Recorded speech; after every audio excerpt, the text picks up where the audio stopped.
Abra no livro de 1 Samuel, capítulo 17, de novo.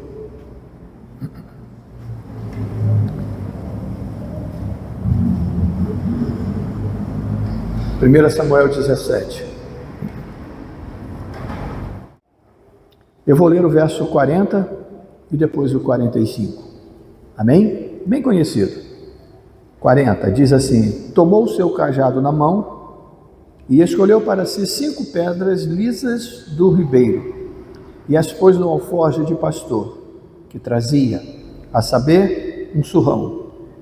E lançando mão da sua funda, foi-se chegando ao filisteu. Verso 45 diz assim: Davi, porém, disse ao filisteu: tu vens contra mim com espada, com lança, com escudo, eu, porém, vou contra ti em o nome do Senhor dos exércitos, o Deus dos exércitos de Israel, a quem tens afrontado. Vou repetir: tu vens contra mim com espada, com lança, com escudo, eu, porém, vou contra ti em nome do Senhor dos exércitos, o Deus dos exércitos de Israel, a quem tens afrontado. Amém? Deus seja louvado, irmãos. Eu quero hoje compartilhar com vocês e refletir, convidá-los a uma reflexão a respeito de armas físicas e armas espirituais. Nós precisamos ter consciência de que, de fato, precisamos de armas físicas e de armas espirituais. E por isso eu escolhi, para a abertura desse momento que a gente vai refletir, eu escolhi Davi, porque as armas físicas que ele escolheu, eu diria que até as físicas são espirituais, porque para enfrentar um soldado, ele pega uma funda, 5 pedras e um cajado, as armas que ele tinha na mão, né? Mas e as armas espirituais? Ele também estava ali ciente de que o poder não estava nas suas armas físicas, e sim nas espirituais. E ele se coloca diante daquele gigante. Aí eu pergunto para vocês: ele usou ou não usou as armas físicas? Usou.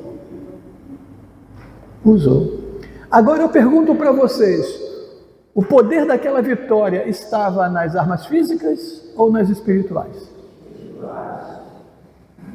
Sabe só o que me chama a atenção nessa atitude de Davi na escolha das suas armas, que depois a gente senta para conversar sobre isso?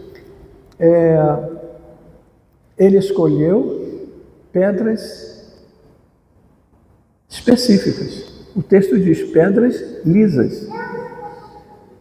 Pedras lisas. Ele não escolheu pedras, por exemplo, pontuda para poder machucar mais. Ele escolheu pedras lisas. Isso apontou para mim para o seguinte, e não é a nossa proposta hoje, né? Mas que até mesmo em se tratando de armas físicas, de armas naturais, nossas, precisamos saber escolhê-las. Não pode ser qualquer uma. Mas o tremendo é que ele tinha consciência. Ele tinha consciência que aquele desafio era sobrenatural. Pelo tamanho do indivíduo, era um guerreiro, e o tamanho dele. A própria Bíblia diz que Davi não era de grande porte, né? Então ele tinha consciência. E o desafio que ele lança tem um caráter espiritual. Você vem contra mim, nas minhas palavras, expondo e exibindo todo o seu armamento, todo o seu poderio. Pois bem, eu vou te apresentar todo o poder com o qual vou te enfrentar. Eu aqui estou. Não tenho espada, Eu estou parafraseando, já deixei isso bem claro, né? Eu estou aqui, não tenho espada, não tenho lança, não tenho nem mesmo escudo para me esconder de você de alguma forma. Mas, olha lá, presta atenção, hein? Porque eu vou contra ti em nome do Senhor dos Exércitos, do Deus de Israel. A pergunta que não quer calar e que eu coloquei aqui para vocês, por isso que eu falei que eu queria tanto ter hoje usar isso para vocês, mas eu vou passar lá no grupo para vocês. Não me deixe esquecer, porque aí eu esqueço, né? Então não me deixe esquecer, me cobre, viu, Luciana? Me cobre também. A pergunta que eu faço para vocês, eu fiz para mim, agora eu vou fazer para vocês. Onde na tua vida você está confiando mais na tua funda do que no nome do Senhor? Na nossa vida. Enfrentamos guerras e batalhas o tempo todo, desafios dos mais simples aos mais complicados. Seja, por exemplo, financeiro, é um desafio, é uma guerra, é uma luta. Seja no emocional, seja nos relacionamentos, trabalho, etc. e tal. Como você está enfrentando essas tuas guerras? No poder da tua funda ou no poder do nome do Senhor Jesus? Eis a primeira pergunta que vai ficar para a gente refletir. Reflita um pouquinho. Lembre agora que Deus traga, que o Espírito traga à tua memória o desafio que você está enfrentando. Eu estou enfrentando desafios. Duvido que você não esteja. Se responda se você está usando a funda, apresentando a funda, ou você está apresentando o nome do Senhor dos Exércitos? Vamos para um outro exemplo que eu quero trazer para vocês. Está em Êxodo 17. Êxodo 17. Se você não quiser abrir, não tem problema, eu vou passar depois para vocês. Mas é aquele momento quando Moisés, que era homem, não era homem de guerra. Moisés era um líder levantado por Deus para libertar o povo, mas não pela espada. Moisés usou espada? Usou algum exército para ir lá confrontar o rei? Não. Então Moisés não era um homem de guerra. Apesar dele ter sido criado lá com o faraó, ele não era um homem de guerra. O seu irmão, inclusive, diz até a história que era um homem mais de guerra do que Moisés. Moisés era profeta, gente. Moisés era profeta. Mas, nesse capítulo 17, era aquela guerra que eles já estavam na sua caminhada e agora eles tinham que enfrentar os amalequitas. E aí Moisés diz o seguinte, chama Josué, manda reunir o exército, empunhar a espada e ir para o campo de batalha. E para onde vai Moisés e Arão? Vão para o monte. Lembram? Lembram do texto? E acontecia que quando Moisés levantava a sua mão, Israel prevalecia, mas quando ele abaixava a mão, Amaleque prevalecia. E assim Josué desfez a Amaleque e a seu povo ao fio da espada. Êxodo 17, eu li o verso 11 e li o verso 13. Conhecem bem a história, né? Olha que coisa interessante. Tinha arma física ou não tinha arma física? Tinha. Josué com seu exército, com a espada no campo de batalha. Tinha arma física lá sim. Tinha confronto, sabe? Tete a tete, homem a homem. Mas tinha também arma espiritual. A gente poderia dizer o seguinte, poxa, mas que efeito? Pois é, não procure visualmente efeito nas armas espirituais. Lá estava Moisés. A gente até, às vezes, fala disso, representa, mas o que é significativo? Era a postura de fé. Era a postura de que o povo de Deus é que estava guerreando. Deus estava guerreando pelo povo. Moisés levantava a mão O que ele tinha na mão? Ele tinha o cajado. Ele não só levantou a mão, mas levantou a sua mão como seu cajado. E foi nessa posição assim. Sabe por que eu sei que foi nessa posição? Porque o texto diz que Arão e Ur ficou um de cada lado sustentando a sua mão. É fácil, se você fizer isso aí, ó, estou aqui tranquilo. 1 minuto, molinho. 2 minutos, tranquilo. Imagine, a Bíblia diz que aquela guerra durou o dia inteiro. Durou o dia inteiro. E toma ele com a mão em pé. E daqui a pouco pesado. E aí o que aconteceu? O que o texto diz? Israel perdia. Vou usar uma linguagem que a Bíblia não usa, mas era assim, ó, homens de Israel caíam em batalha. Porque é assim que se estabelece quem está vencendo, quem está perdendo, sobretudo naquele tipo de guerra, né? Homens de Israel caíam no campo de batalha. E então levantavam a mão de Moisés. E Israel prevalecia. O que quer dizer? Inimigos caíam no campo de batalha. Mas conhecemos a história. E foi assim.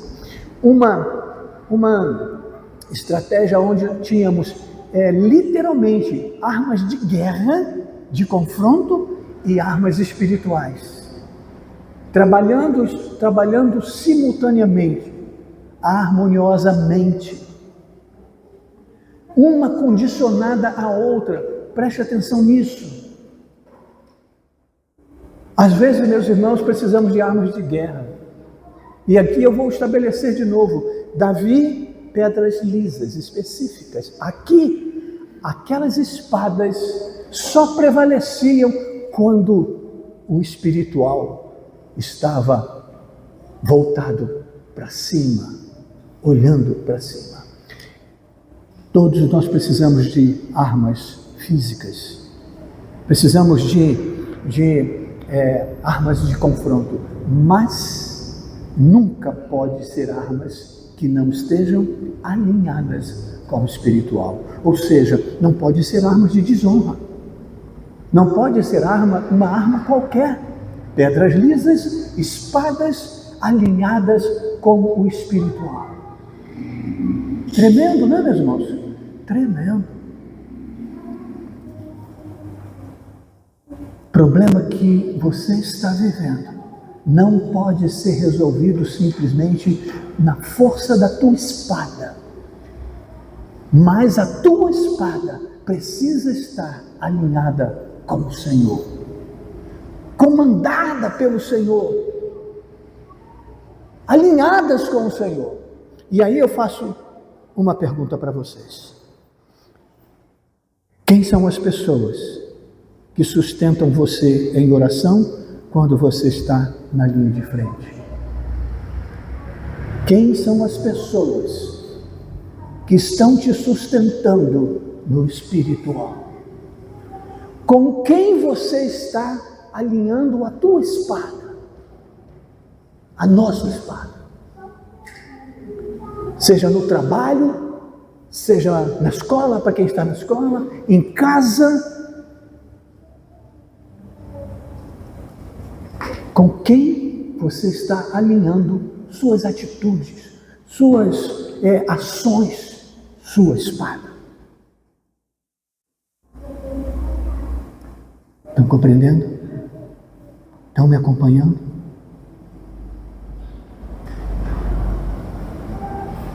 Nós estamos vivendo nesse mundo, gente. Nós estamos em campo de batalha. Todos nós precisamos, sim, de armas. Não tem problema. A questão é como usamos as armas e que armas usamos. E, sobretudo, quem está lá do alto nos comandando? Quem está no monte comandando a nossa vitória? Ou a nossa derrota? Muitas das vezes, a derrota que você está vivendo, me desculpe o que eu vou dizer, talvez tenha sido promovida por quem você colocou no monte para interceder por você. Quem está, de certa forma, aspas, com a mão na tua espada? Amém, meus irmãos? Ou não amém? Vamos para outro texto? Vamos sim. Esse é Juízes 7. Gideão e os Midianitas. Gideão e os Midianitas. Lembram da história? Ele tinha 30 mil homens. Primeiro ele disse, ele argumentou, mas quando ele viu que ele tinha 30 mil homens do lado dele, ele falou assim, vamos que dá para vencer. Aí Deus disse para ele assim, Sabe por que Deus fez isso, gente? Juízes capítulo 7. Sabe por que Deus fez isso? Porque muitas das vezes, meus irmãos, nós temos poder para vencer a batalha. E sabe que às vezes esse é o nosso grande problema, porque nós trazemos para nós a honra da vitória. Sabe por quê? Excluímos Deus desta equação. Gideão tinha 30 mil homens. Gideão tinha gente pra caramba com ele. E Deus disse assim, não, para que você não se ensoberbeça. Meus irmãos, não entenda, Deus é precioso demais com a gente. Não é que Deus queria simplesmente a glória para ele, não. É que, ouça isso é muito sério. Muitas das nossas vitórias, amém, são vitórias suas. Por exemplo, você estudou, você se preparou, então você hoje tem um bom trabalho, tem um bom emprego. Amém. Você investiu nisso, naquilo, e hoje você tem um carro bonito, você tem uma boa casa, etc. Amém, isso não é pecado. O problema é que às vezes essas nossas vitórias vão tirando Deus da nossa equação. Nós vamos achando que, não, está sob controle, não, isso aí eu já fiz isso é mole, deixa comigo, deixa que eu resolvo. E a gente vai, sem perceber, gente, a gente vai tirando Deus da nossa equação. E aí, em algum momento, vem um problema grande. E aí nós não conseguimos vencer. E aí não deu. Aí a gente corre para Deus. Mas nós estamos em débito. Nós estamos desentrosados. Às vezes nem sabemos, escute isso, é sério, nem sabemos fazer isso. Não sabemos buscar a Deus porque desacostumamos de buscar a Deus em pequenas coisas. A gente resolve na nossa força, a gente resolve por aqui, 30 mil homens, isso é mole, a gente vai lá e vence, etc. Cuidado que um belo dia você vai estar numa batalha e você não vai conseguir vencer, porque você não está acostumado a buscar a Deus. Quando Deus faz isso, Deus queria dizer para ele, meu filho, dependa sempre de mim. E então, nós conhecemos a história, né? Ele manda os homens... Primeiro ele reúne toda a tropa, imagina como não foi interessante, gente. Reuniu toda a tropa e falou assim, diga para eles que quem tiver problema em casa, quem tiver sem coragem para enfrentar, pode ir embora, não tem problema, pode ir para casa. E eu não me lembro aqui os números aqui agora, também não vou procurar não, porque talvez seja irrelevante, mas voltou quase 20 mil homens, 22 mil, né? Numa tacada só, olha, liberou, quem quiser voltar, quem não quiser ir para a guerra pode voltar, quem tiver com medo pode voltar. 22 mil homens voltaram. Gideão coçou a cabeça, falou assim, meu Deus do céu, perdi mais da metade do meu exército, foi embora de uma vez só. Aí Deus diz assim, ainda tem muita gente aí com você, leva lá na beira do rio, eu quero ver se teu exército vai beber água. Lembra da história? E quantos sobraram, para encurtar a história, né? Porque ainda tem mais alguns exemplos que eu faço questão de chegar aqui, não estou longe não, mas por aí. Sobraram 300 homens. E sabe quantos homens tinham no exército inimigo? 135 mil.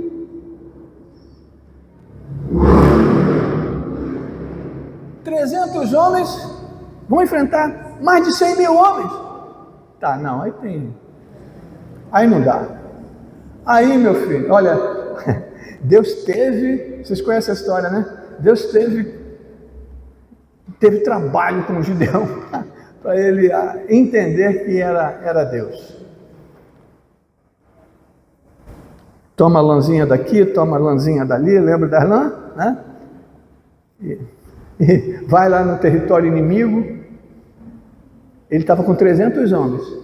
Ele vai lá no território inimigo, né, e ouve os inimigos dizer assim: vem Gideão aí, tremendo de medo de Gideão. Mas vamos lá. Só vou ler o texto aqui só para respaldar.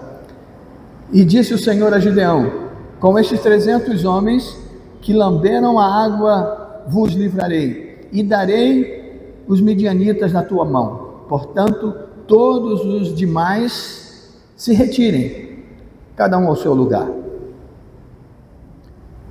Uau! Aí Deus dá uma estratégia. Meu Deus! Aí Deus dá uma estratégia. Ficou pior ainda. Se 300 homens já era difícil para enfrentar, na verdade com 30 mil já era difícil de enfrentar, porque tinha mais de 100 mil do outro lado, né? Com 10 mil já ficou impossível, com 300 esquece. E aí, lembram da história? 300 homens com tochas, jarros, trombetas, 0 espada no ataque inicial, né? No primeiro momento. Lembra do texto? Jarros,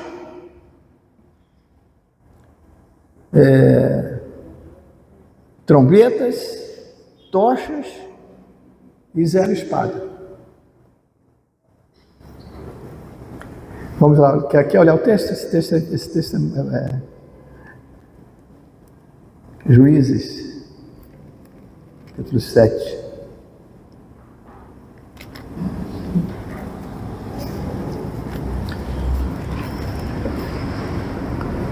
Gideão, capítulo 7. Gideão com 300 homens vence os midianitas. Primeiro, vamos lá, que os tímidos podem voltar.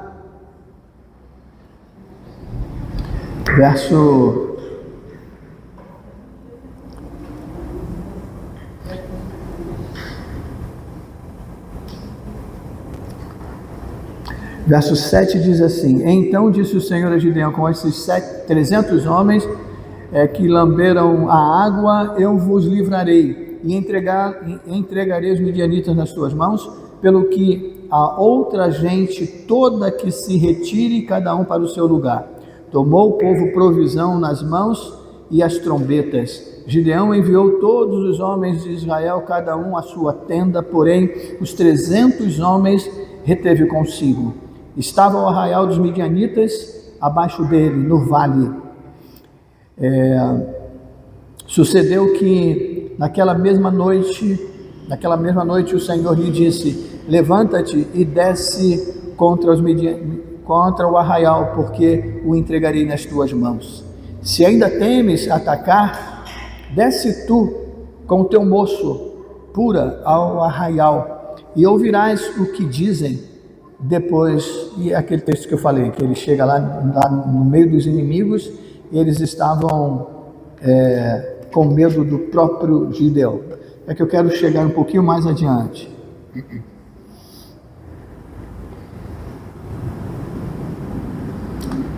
Verso 16, olha só. Então repartiu os 300 homens em 3 companhias, e deu-lhes a cada um nas suas mãos trombetas, cântaros vazios com tochas neles, e disse-lhes: olhai para mim e fazei como eu fizer. Chegando eu às imediações do arraial, como fizer eu, assim fareis vós. Quando eu tocar a trombeta e todos os que comigo estiverem, então vós também tocareis a vossa ao redor, de todo o arraial, e direis pelo Senhor e por Gideão.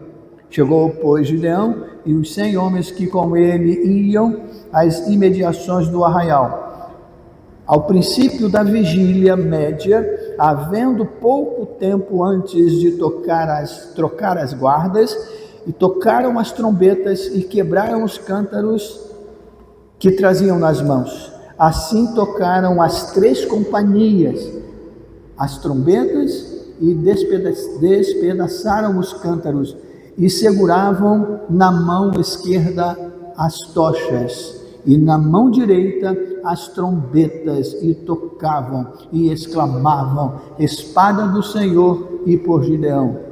E permaneceu cada um no seu lugar ao redor do arraial, e todo deitou a correr e a gritar e a fugir. Ao soar das trombetas, das 300 trombetas, o Senhor tornou a espada de um contra o outro, e isto em todo o arraial, que fugiu rumo a Zerá, etc, etc, etc e tal.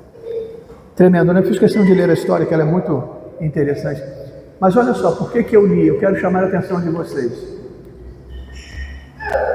Existia uma arma física, só que não tinha aparência de arma, mas era uma ação física. Trombetas, jarros e tochas. Eles tocam trombeta, quebram os vasos, e o texto diz que eles ficaram parados diante do arraial. Eles não tiveram, nesse primeiro momento, claro que depois eles vão atrás, etc e tal, mas qual é a espada que se levanta? Prestaram atenção na leitura? O Senhor fez com que o desespero do inimigo fizesse com que eles usassem as suas espadas uns contra os outros. E se eu fosse procurar aqui uma arma espiritual, onde que eu vou encontrar? Eu vou ter que entender o seguinte: obediência, né? Obediência à estratégia do Senhor, por absurda que parecesse, não é isso? E uma palavra, novamente, meus irmãos, vocês estão chamando a atenção de vocês, novamente uma palavra de ordem que apontava e dava glória ao Senhor, pelo Senhor e por Gideão. Espada do Senhor por Gideão. Às vezes, meus irmãos, às vezes não vencemos as nossas batalhas porque Deus nos dá estratégia e a gente acha ridícula. A gente acha absurdo. Ou seja, nos falta obediência. A nossa razão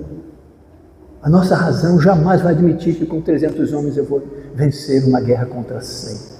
A nossa razão, pior ainda, vai ficar pior ainda quando a estratégia do Senhor manda eu carregar, indo para o campo de batalha, ao confronto, invadindo o arraial do inimigo com vasos, tochas, trombeta. As mãos estavam ocupadas, perceberam? Numa mão, uma tocha acesa, na outra, uma trombeta.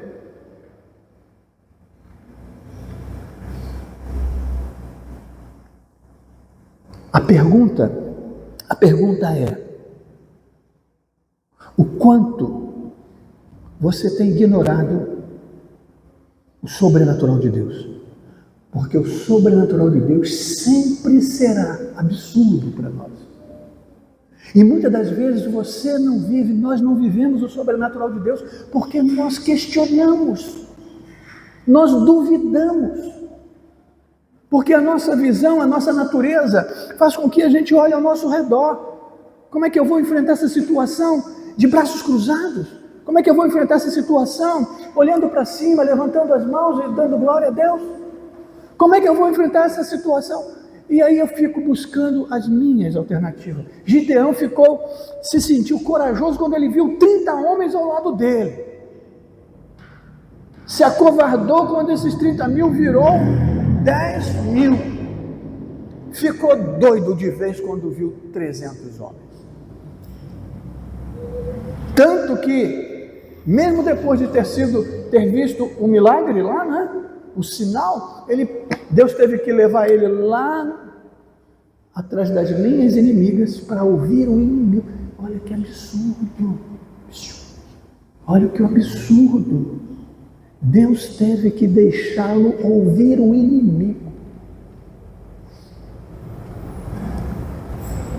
Cuidado para você não passar vergonha. Isso é passar vergonha. Sabe quando alguém que não tem temor de Deus diz esse tipo de coisa para você? Do tipo, mas você não é crente? Mas você não confia em Deus? Poxa vida, mas você, sabe, é desse naipe, é desse jeito. Ele vai no território inimigo, ouvir o inimigo falar da grandeza dele. Ele não era capaz de ver quão grande ele era e quão grande era o Deus dele. Ele precisou ouvir o inimigo. Passa vergonha não. Não passa vergonha não. Tome posse de quem você é. Quem é o nosso Deus? Maior é aquele que está conosco do que aquele que está neste mundo. Você e Deus é maior que todo mundo. A pergunta é: por que você duvida? Por que você tem medo? Por que você retrocede?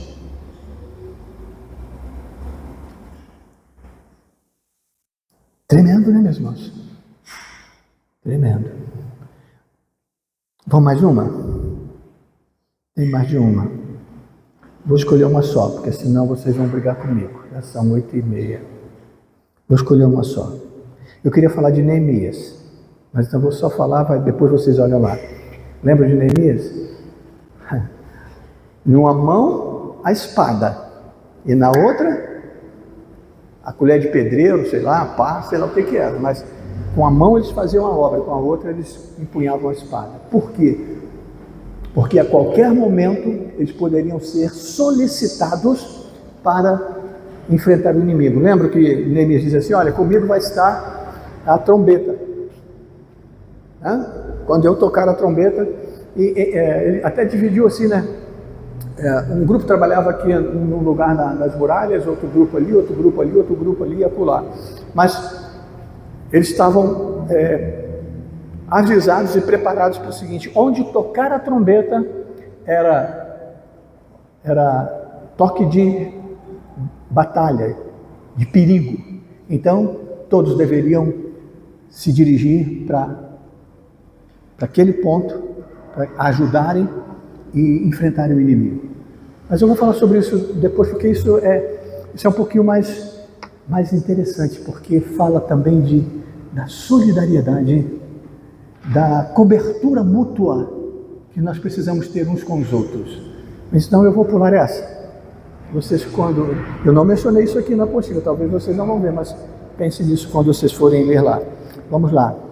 Elias e os profetas de Baal. 1 Reis, capítulo 18. 1 Reis, capítulo 18. Bem, vou contar a história também rapidamente para que a gente ganhe um pouquinho de tempo. O povo estava completamente desvirtuado da presença do Senhor. O povo Acabe estava fazendo um salseiro, desculpa a expressão, né? No meio do povo.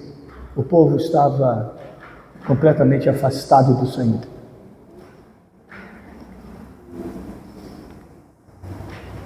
E eu fiz aqui um texto para simplificar para vocês, mas está no capítulo 18, verso 30 e até o 37, mas eu não vou ler tudo. Então Elias disse ao povo: chegai-vos a mim. E todo o povo se chegou a ele e restaurou o altar do Senhor, que estava quebrado. O profeta Elias se aproximou e disse: ó Senhor Deus de Abraão, de Isaque e de Israel, manifeste-se hoje que tu és Deus em Israel, e que eu sou teu servo, e conforme a tua palavra fiz todas essas coisas. Responde-me, Senhor, para que este povo conheça que tu és o Senhor Deus. Então caiu fogo do Senhor e consumiu o holocausto, e a lenha, e as pedras, e o pó, e ainda lambeu a água que estava no rio. Eu li só para restaurar a história para vocês, porque algumas coisas aqui eu quero traduzir para vocês. Os inimigos, só de profeta, eram 400 profetas de Baal. O povo completamente afastado do Senhor. O profeta faz um desafio. Ele desafiou o povo. Em primeiro lugar, gente, foi diante do povo. O primeiro desafio não foi diante de Baal. O primeiro desafio foi diante do povo. Ele lançou o desafio. Vamos fazer 2 altares. Vocês, os adoradores de Baal, e quando ele fala isso, meus irmãos, ele está se referindo ao povo. Isso é sério. Está se referindo ao povo. O povo está adorando Baal. Vamos fazer 2 altares. E os profetas de Baal vão invocar para que o Deus mande fogo do céu. Eu vou fazer um altar e vou pedir para o Senhor mandar fogo do céu. Ninguém vai colocar fogo nesse altar, porque o Deus verdadeiro se pronuncia. Esse desafio acontece diante do povo. A gente olha muito para o desafio de Elias e os profetas de Baal, mas o verdadeiro desafio começa diante do povo, porque o povo estava incrédulo, o povo estava se tornando idólatra, o povo tinha abandonado os caminhos do Senhor. Por isso eu fiz questão de ler esse texto. Vamos adorar a Deus. O povo não tinha um altar. O povo não tinha um altar para adorar a Deus. Se vocês olharem, a primeira coisa que Elias teve que fazer foi reconstruir o altar. Ele teve que juntar 12 pedras e montar um altar, porque não tinha um altar. O povo não adorava mais a Deus. Por isso eu afirmo, o primeiro desafio foi dirigido ao povo. Ele ergue o altar, coloca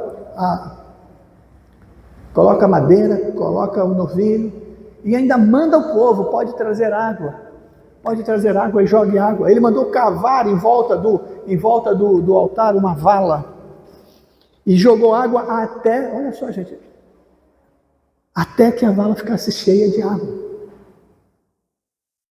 E deram viagens, sobe, desce, para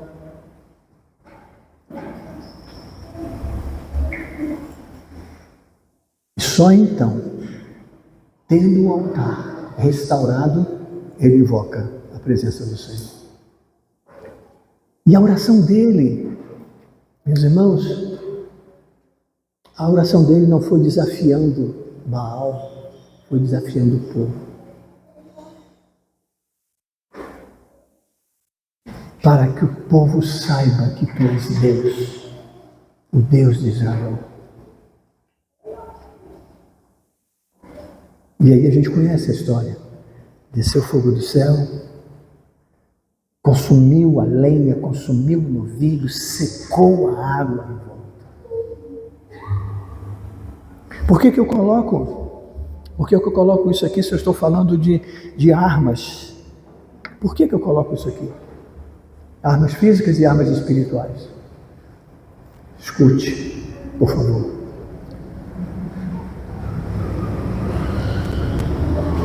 Tem desafios, escute isso, tem desafios que não tem lugar para arma física nenhuma. Qual foi a arma física? Qual foi? Nenhuma. E às vezes, meus irmãos, ficamos tentando resolver problemas com as nossas mãos, com as nossas armas, mas tem problemas, tem guerras, tem batalhas que são aparentemente físicas. Estava ali altar, estava ali o povo, estava ali novilho, estava ali, etc. Mas era 100% espiritual. E você precisa identificar isso na tua vida.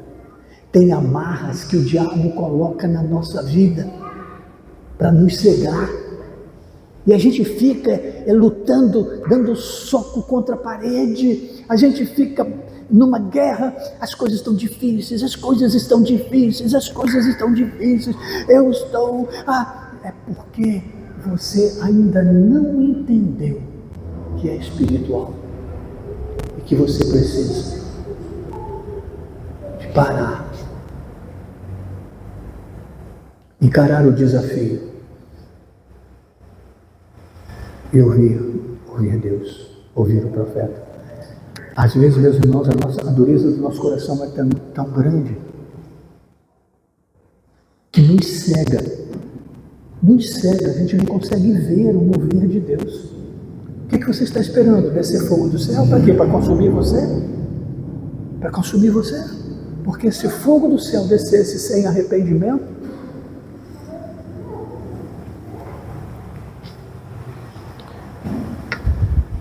será que você está usando as armas corretas? Outra pergunta: como está o teu altar? Sem altar não há milagre. Sem altar não há milagre. Sem altar não há mover de Deus.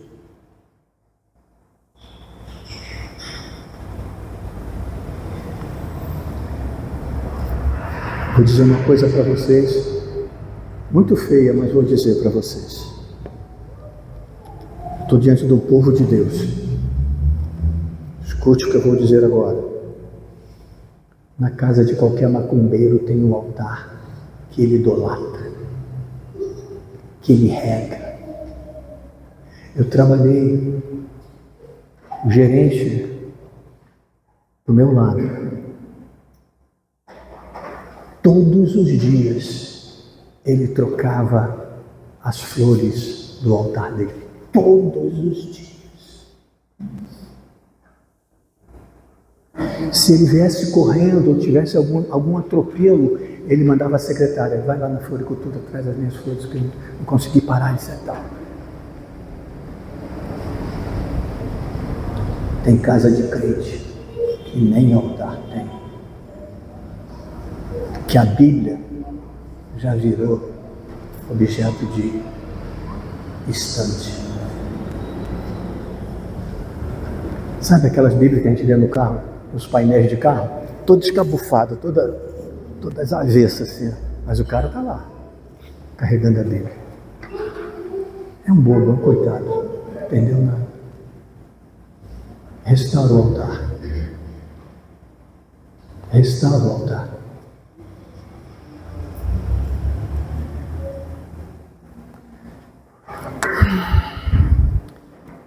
Como eu disse, eu quero terminar, mas vamos lá. Efésios 6, de novo. Efésios 6, nós conhecemos bem, né? Efésios 6, a partir do verso 10 a 18. Não vou ler não, tá? Não vou ler não, porque eu quero terminar. Não vou ler, você conhece bem, né? Tomar toda a armadura de Deus para poder firmes, para prevalecer na nossa batalha contra o inimigo. A nossa guerra é contra principados e potestades. Agora, esse texto bíblico, ele fala de armas físicas, mas na verdade ele explica que ele está usando apenas simbolicamente. Pode ir lá o texto. Vamos lá, só para... Eu não anotei esse texto aqui não, porque eu não pretendia mesmo ler não.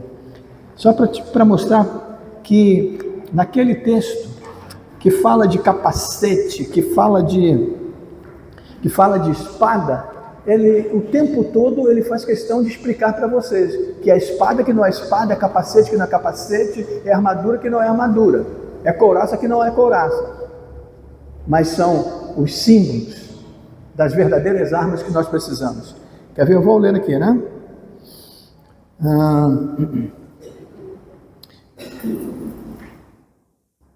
Vou ler a partir do verso 14. Nós conhecemos bem o texto, né?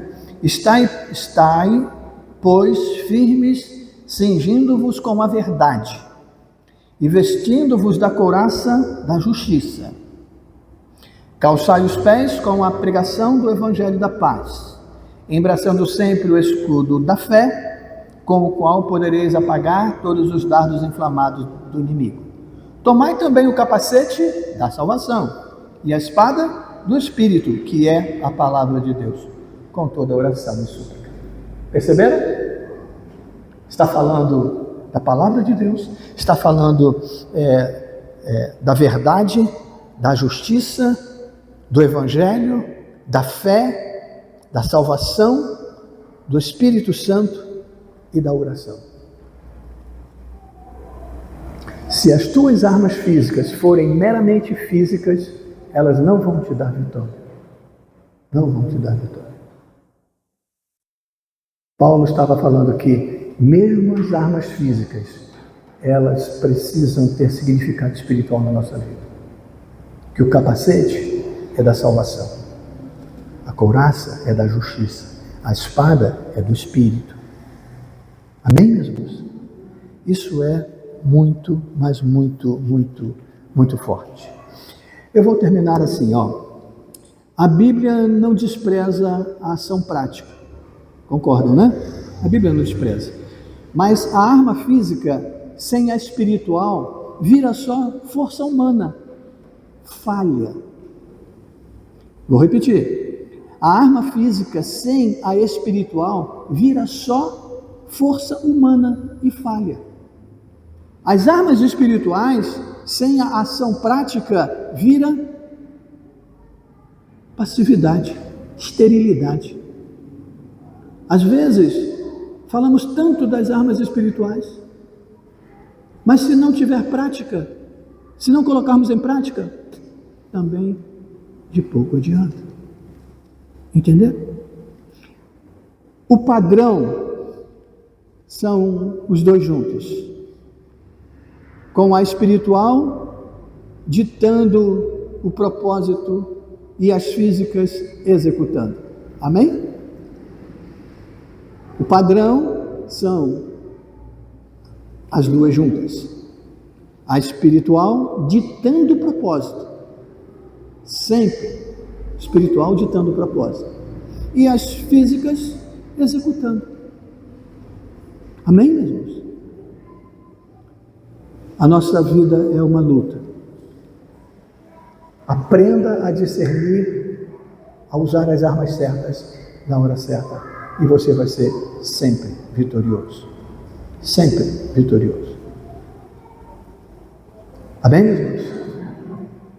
Não esquecendo do seguinte: seja em que situação for, nunca deixe de lado, nunca coloque em segundo plano as nossas armas, as suas armas espirituais. Amém, meus irmãos? Vamos orar?